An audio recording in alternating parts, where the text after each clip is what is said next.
Front and Center. Front and Center. A focus on important and significant developments affecting the lives of Filipinos, not only in the Philippines, but also those living and working around the world. Join us in Front and Center. Front and Center. Here on Radyo Pilipinas World Service. Welcome to Front and Center on Radyo Pilipinas World Service, a program that focuses on important and significant developments in the Philippines and issues that concern the welfare and well-being of every Filipino. All of these and more will be Front and Center, so join us for another edition of Front and Center with your host, Jerome Toledo.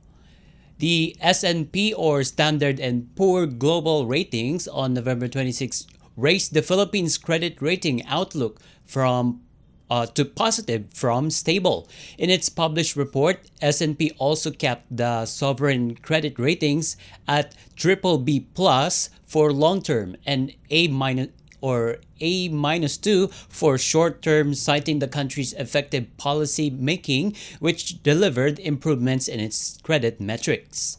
S&P expects the Philippine economic growth to settle at 5.5% this year.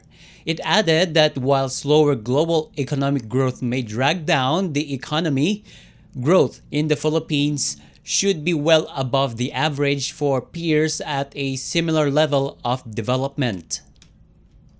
According to S&P, factors such as remittance inflows, ongoing efforts to address infrastructure gaps, and improvements in the business climate through regulatory and tax reforms will help boost growth.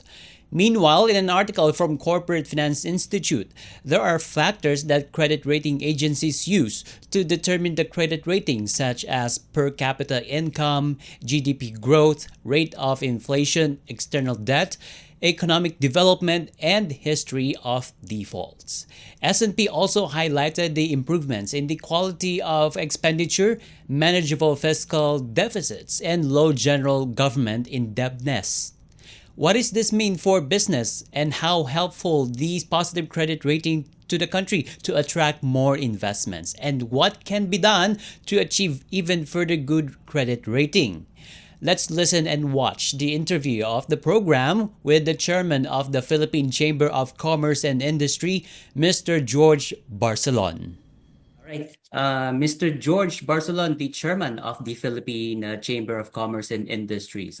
Thank you so much for joining us in the program. Thank you for inviting me. Okay, so let's start with this question. So how does the Philippine Chamber of Commerce and Industry interpret this latest improved credit rating of Philippines as published by S&P? It was from stable to positive, and the credit rating agency just gave us BBB positive credit rating. So how does the PCCI interpret this? Well, we take this as a very positive development because as we know very well, if you get a good rating from any of this international S&P or Fitch, it reflects on the stability and also on the soundness of our economic fundamental. Whereby our rating now is can be compared to the other ASEAN countries that are getting a lot of foreign direct investments.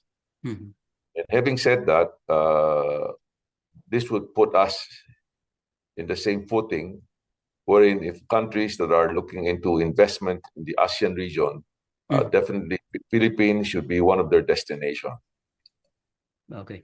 And President Ferdinand R. Marcos Jr. is always, when he visits a country, he will, quote and unquote, sell the country to investors. Yes. For the past year and a half, we know very well that President BBM has been promoting our country. I mean, he travels quite a lot, which can be very tiring also. but really to promote the country. And the private sector, such as myself and other businessmen, would tag along. In other words, we're putting our best foot forward, no? To show foreign companies that are eyeing into investing in the Philippines that it's time for them to come in. I think. And do you think the laws that has just been passed this year that focuses on economic recovery or progress that those things help s- those things help to achieve the credit rating that we have? Definitely, about 2 weeks ago, there was a law that was signed in Malacanang. It's Mhm. not a new law. It's the law that is The a create. follow-up on the previous law on create. Mm-hmm. So now it's create more, and I think that's important because there are certain amendments that were made that would even make us more attractive to investors. I see. So, how helpful the good credit ratings of a certain country like the Philippines to an investor or a business? If you compare our foreign direct investments with the other ASEAN countries, uh, it's improving, but the number shows that we're still a bit behind. Mm, If you compare with the likes of Vietnam for the past 2 years, mm, each year they would have about 20 plus billion dollars. Okay? While here in the Philippines, in our country, we're getting increases about maybe 25% increase in FDI, but we're still in just the tens of billions investment.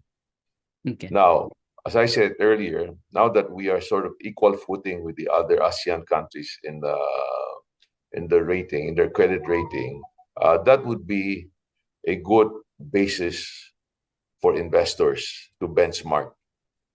Mm. Okay.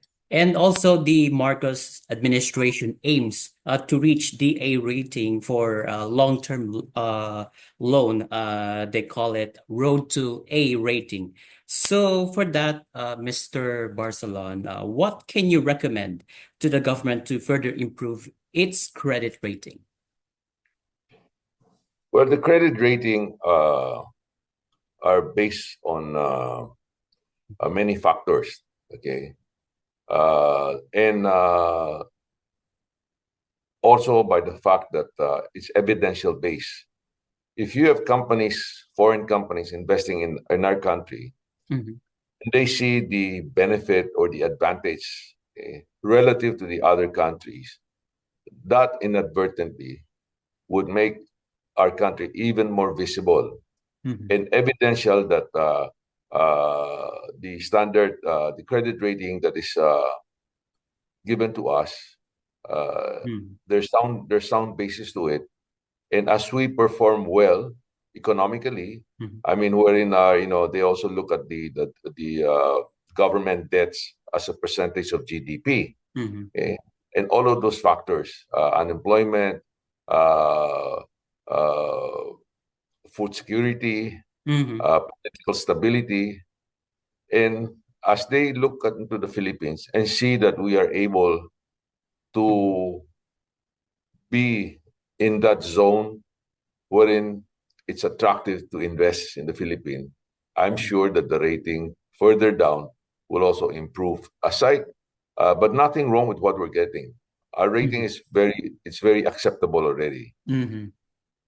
I see. And well, lately, the statistics shows that the employment rate is at all-time high. I think it's a 96% average. So would that help to, attract investors or businesses to invest in the Philippines and eventually improve our credit ratings even further? Recently there are industrialized country coming from Europe and also Japan, Mhm. Korea. They're looking into the Luzon investment corridor. Mm. That is very positive. I think we have a balance. We need a balanced investment, not only in the south, in Mindanao, but also in Luzon and Visayas. As we move along, as I said earlier, uh, there are some investors, especially in the manufacturing, the supply chain, that used to be located in China, and they are relocating. And it will be good for us to be able to attract, uh, you know, those that are relocating. We are given with this. It's another choice for those countries, for those companies that would like to relocate. That the Philippines would be just as good, just as efficient, and compared to the countries such as whether it be Malaysia, Vietnam, or Thailand. I see. And how about the domestic investment? So, since you mentioned the foreign direct investment, so how about the domestic investments? What will be the role of the domestic investments on this credit rating? Well, definitely in domestic investment, I would take it the domestic establishment would look at all of this in a very positive way, and I would like to say that the local businessmen, if they see that the timing is right for them to expand or for them to venture into new business, it's a good litmus test. Wherein uh, when I say litmus test, it means that people look at the facts, people look at the numbers, and observe themselves. And also, a lot of companies that are coming here, it's because of they hear testimonial from companies who are already in the Philippines, and they have benefited with their investment. And once they start sharing this news with their compatriot in other countries, these are all positive effects. Okay. So I would like to ask this question, Mr. Barcelon. So the economic managers are still optimistic about the targets, though they see it to be on the lower end of the target. What do you think about this targets? Well, so far, our economy has been holding up. As you know very well, our strength lies in the consumer. We're basically a very consumer-driven economy. Uh, One thing to take note of as we move ahead is that the inflation. I think that the government did a very good job. The inflation for the last 3 quarters has been able to be contained. But as of late, our currency has depreciated quite a big percentage. We have depreciated because of the strength of the U.S. dollar. We have depreciated about 4 to 5%, and as such, a lot of our goods are imported, and even in our agricultural product related to food and everything. So it might be something that the government would look into, so that we will not have this round again of higher inflation than what government would like. I think the government set a range of between 3 to 4% on our inflation Okay. rate. Okay. And also, we'd like to ask your reaction on this. So, the Bangko Sentral ng Pilipinas will possibly implement a rate cut by December or the next monetary board meeting in 2025. Well, this has been talked about for quite some time.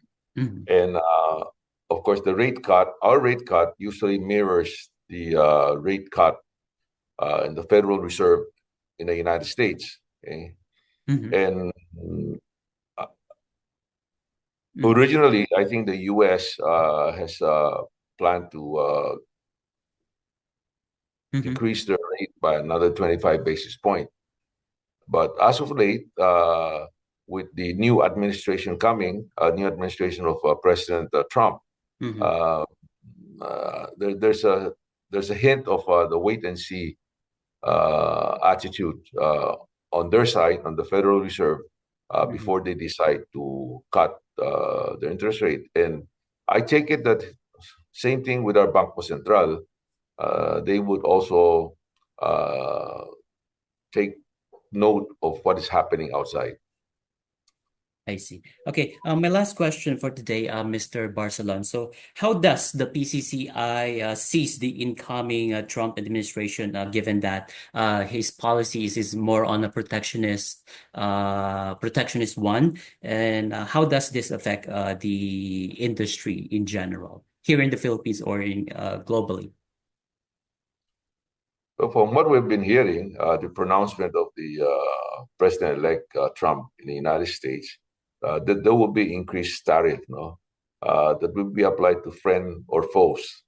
And I would like to see that they look at Philippines as a country that is very supportive of the United States. Mm-hmm. And even in the past, I personally have also been pushing for our free trade agreement Mm-hmm. with the United States, wherein we should be given some additional incentives for our exports, whether it be garment, or whether it be other industrial goods, whatever that's coming from the Philippines. I hope they will give consideration in giving us additional incentives, since, as you know very well, in many ways, we are supportive of the United States policies.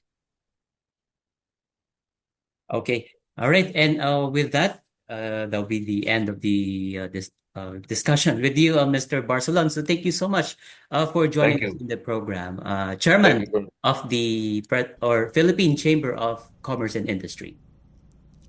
You've just heard and watched the interview of the program with PCCI or Philippine Chamber of Commerce and Industry Chairman, Mr. George Barcelon, on the PCCI's reaction on the latest credit rating released by S&P Global, and also the Chamber's reaction on the upcoming Trump administration's economic policy. That concludes this edition of Front and Center here on Radyo Pilipinas World Service. You can catch up this episode on our Facebook page and YouTube channel. That's Radyo Pilipinas World Service.